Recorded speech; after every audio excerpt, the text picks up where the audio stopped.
everyone's JackelWolf back in all the Mod 6 to the sky with another 5 minutes. That's how I did it. Now, if you've been following along, you know that we are working our way through the quest book. Last episode, we were on the Pedestals Mod, where we crafted ourselves the Block Breaker. We then converted that Block Breaker upgrade into the Quarry upgrade. We used that Quarry upgrade to craft ourselves a sugarcane farm and a cactus farm. You can see that's how it works right there.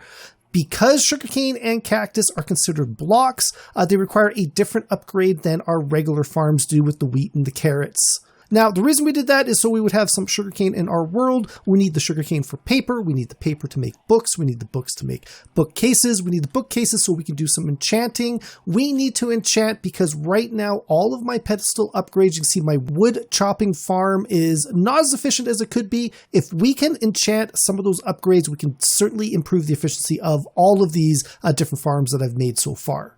Now, before I get on to the enchanting, though, there's a couple of other things that I want to do. One of which is I do not have a good source of experience in my world. You can see I've got 31 levels down there. I've picked that up from furnaces. I've picked that up from breeding up our animals here. And while it is sufficient to do the job, it's not as much of a constant source as I would like. So to get a constant source of experience in my world, what I want to do is build myself a automatic mob grinder. Now, there's a bunch of different versions of mob grinders we can make in all of the Mod 6 to the sky. What I want to do is, because we are working with the Pedestals mod, we're going to go into our quest book, onto the Pedestals page, and right at the back over here, we've got the Blood Metal quest. That is to craft ourselves a auto attacker upgrade. So this is a mob grinding upgrade. Now, I've gone and preset up a mob grinding area over here. It is not very big. You can certainly make bigger mob grinders, but for what I'm trying to get out of it, I think this is going to be, sufficient for just a little bit of mob drops that I want, as well as a little bit of extra experience that I can, gain over time, very, very passively, much like all of my other farms over here. To set this up, what we're going to do is we're going to place the Auto Attacker upgrade here. Now, the Auto Attacker upgrade attacks in a 3x3x3 area. So that means it's going to be attacking in a 1, 2, 3, and then 1, 2, 3, and then 1, 2, 3. Everything in that cube right there is going to get attacked. So the second a entity, right now, myself included, if I cross over that line, I'm going to start getting attacked. I'm going to end up dying if I stay in that area too long. Underneath, it's going to be an item collection using the item magnet. Items collected by that pedestal are going to get pushed off to the side to this pedestal. We're going to get pushed down into, right now I've just got a double storage chest. Again, it's not a huge mob grinder. I don't think I'm going to be getting that many drops. If it does become a problem, I can have this pedestal pushed down into a storage drawer controller and set up a bunch of storage drawers that way. Or I could even, investigate some of the other storage options in this pack. There's a bunch with a bunch of quests that we have not done yet. So that could be something that we could be doing in the future. Now, I should mention our killing space is a 3x3x3 area. We've got all this extra spawnable space where mobs will spawn into them. Now, as long as I am close enough, a hostile mob will wander around in this space and eventually it will wander into this kill area. That's not very efficient though. So what I've got is a couple extra pedestals set up here. These pedestals are going to have mob fans on them. Basically, any entity that walks in front of it is going to get pushed a certain distance away, and that distance is going to be right into our killing area. So to start now, we need to build ourselves a pedestal. I've got most of them set up. We do need one more to make a pedestal in all the Mod 6 to the sky. It is 4 stone blocks, 2 stone slabs, and a linking tool. Make sure you take your linking tool out of your crafting station if that is what you're using. Otherwise, you'll leave it behind and you forget where you left it. We are also going to need some upgrade bases. To make a upgrade base, it is that linking tool in a crafting station with your gold ingot. We're going to go pop that one out. And again, take that back with you. I cannot stress that enough. It has happened to me more than once where you leave it behind, you go running around, and then you're like, oh wait, I can't find it. And you got to go search your whole world, trying to figure out which crafting table that you left it on. Now, we're going to start at the back with the mob fans. To make a mob fan, it is a blank pedestal upgrade base with a feather. Now, I'm going to need 4 of them here, so we've got 4 upgrade bases and 4 feathers. That gets us our 4 fans. If we hover over it, and my face cam's in the way, if we go put this back up there, effect area 1x4x1. That basically means that if we go and take that upgrade and we go put it into our offhand, that is the only way to apply upgrades to a pedestal. We go right click that. This pedestal is now a mob fan. If I walk in front of it though, nothing happens. The reason for that is that I am a too high entity. It is pushing air at my feet. For whatever reason in this mod pack, that is not pushing me as well. If I want to get pushed by this fan, I got to actually bump it up by 1. Now if we step in front of it, we get pushed all the way back. Step in front of it, we get pushed all the way back. And we're getting pushed 4 full blocks. So 1, 2, 3, 4, and we're actually ending up on the 5th block here. So we'll go look at this. We'll go down, and there you go. We're actually pushed right in front of that pedestal base right there. So technically it's pushing 5 blocks, which is really, really cool. Now you may be wondering, if I'm not going to get pushed by this fan down here, why am I putting one down? Spiders and smaller entities are going to need that lower push. I'm only going to put one in the middle. I'm going to put this one up here. And we're going to go apply that base to it, and we're going to apply that one there.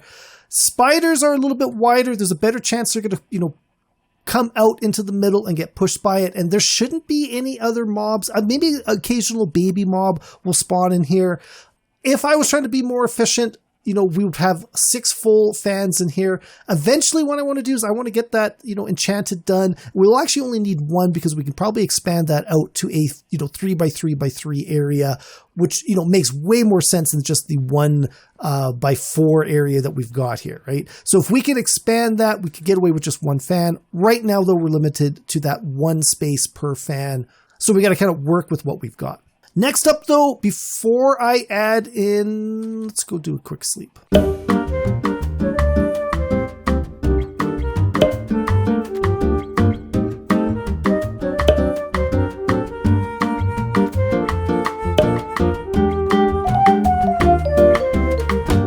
Next up, what we're going to do is we're going to build ourselves the item collection portion of this mob farm using ourselves a item magnet upgrade. We've built this before, but to make a item magnet upgrade, it is a block of redstone, a block of iron, and your blank upgrade base. We're going to take that upgrade, put it into our offhand, and then we're going to go right click on that bottom one there. As a demonstration, what we're going to do is we're going to take this piece of cooked chicken. We're going to go throw that into that area there. You see it's gotten picked up by that pedestal. If I was to throw a different drop down in there, like, this diamond wand, it's not getting picked up. That is because this pedestal is now full. If we want to empty that pedestal, we've got to get that item in it off to someplace else, basically over to our storage area.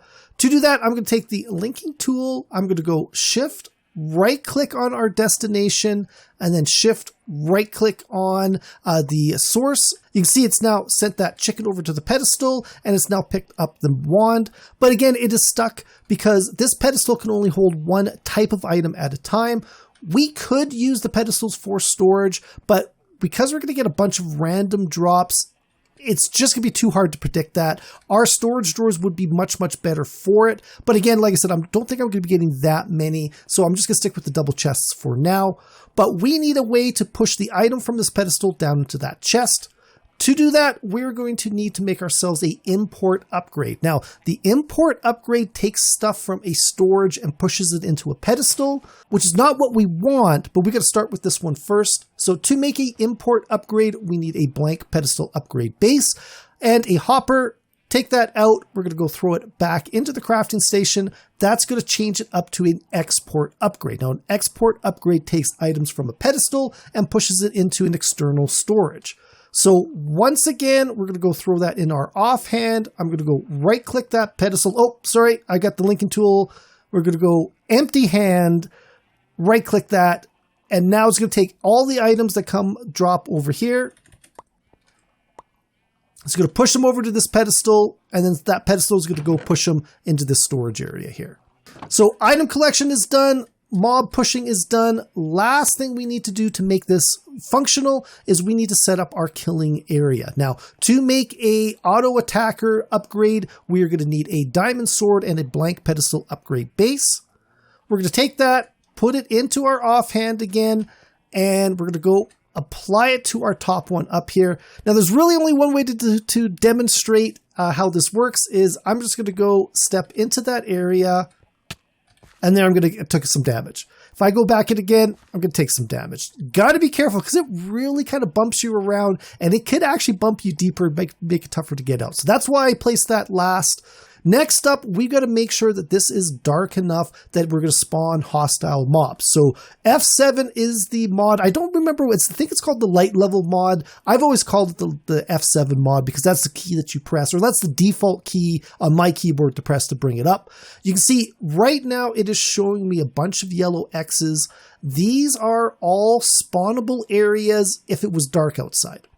But during the day, these are non-spawnable areas. To make these spawnable all of the time, we got to get them to change to red. To do that, we've got to fully encase this to make it dark. Now, there's a couple of different ways we could do this. Basically, any solid block will fulfill this function where it will make the whole thing dark. But, you know, I kind of like to see into my mob grinders. So there is a block in here. And actually, there's 2 or 3 different versions of this dark glass that basically blocks light. Now, this is probably the cheapest one. It is simply a piece of coal or charcoal surrounded by glass. I'm going to need 21 of them based on my build. If we go and start filling this in, you can see we've got some dark areas over there, those red areas. Basically, those can spawn mobs at any time. To make this whole thing completely red, though, what we're going to do is we're going to go and... there you go. We've now completely encased it with cobblestone and this dark glass. This is now a fully spawnable area. Hostile mobs can spawn as long as I'm not too close. So as a demonstration, we're going to come over here. I'm going to go, let's say right about here, close enough that I can kind of see in. Maybe a little bit dark for you guys. It's kind of hard to say. Oh, look at that. We actually got something right away. I was thinking that was going to take a little bit longer. That was a zombie that's in there. We've got some zombie flesh. We got some rotten flesh out of that. That is perfect. See, there's a little bit of experience there. It won't go through the solid glass, but if I come over to the corner, there you go. I've got some experience. Like I said before, though, we are going to set up an automatic way to collect that, so we'll be doing it even if I'm not hanging around here, sitting in the corner, you know, collecting experience. We don't want that. We wanted to collect experience all of the time. But for now, this is our fully automated mob farm. I actually expected it to be a little bit longer before we got into mob in there. When I was testing it, it took quite a bit of time. Let's do a quick little speed run. And we're going to see how many mobs we can get in here in, we're going to say 5 minutes. And let's go.